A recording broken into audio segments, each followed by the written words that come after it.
আসসালামু আলাইকুম। আজ আমি রান্না করব পেঁয়াজ পাতা টমেটো দিয়ে মুরগির গলা, পা, গিলা, কলিজা। তাহলে চলুন এবার আমরা রান্না শুরু করি। রান্না করার জন্য কড়াইতে কিছু তেল নিয়ে গরম করে তাতে শুকনা মরিচ ভেজে নিলাম। শুকনা মরিচগুলো ভেজে নেওয়ার কারণ কড়াইতে মাংসগুলো দিলে তখন আর লেগে যাবে না। এবার আমি তেলের মাঝে মাংসগুলো ছেড়ে ভেজে নিলাম। মাংসগুলো একটু লাল লাল করে ভেজে নিলাম।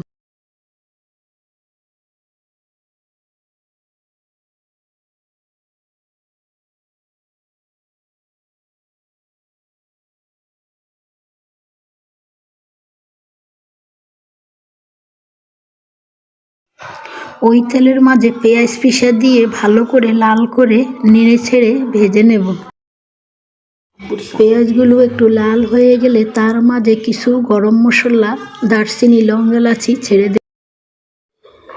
একটু ভাজা ভাজা হয়ে আসলে 1 চামচ মরিচের গুঁড়া, 1 চামচ হলুদের গুঁড়া, 1 চামচ গোলমরিচের গুঁড়া দিয়ে ভালো করে নেড়ে ছেড়ে মাংসগুলো ঢেলে দেব।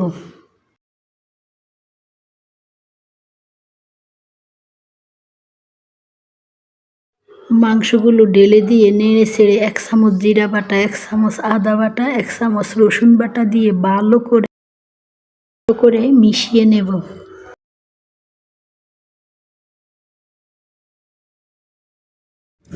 কিছুক্ষণ নাড়াচাড়া করে টমেটো আর পেঁয়াজ পাতাগুলো দিয়ে ভালো করে নেড়ে ছেড়ে কষিয়ে নেব।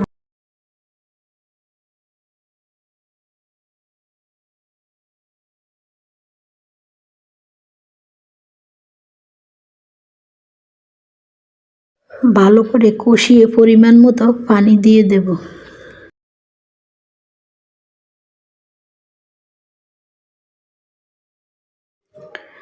একটু ম্যাজিক মশলা আর 1 চামচ জিরার গুঁড়া ছেড়ে দেব।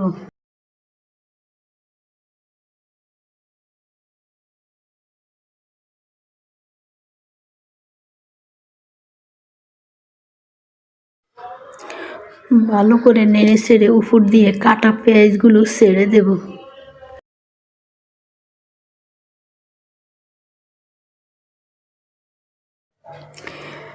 নেড়ে ছেড়ে কিছুক্ষণ রাখার পর তৈরি হয়ে গেল আমার টমেটো পেঁয়াজ পাতা দিয়ে মুরগির হাড় রান্না করা।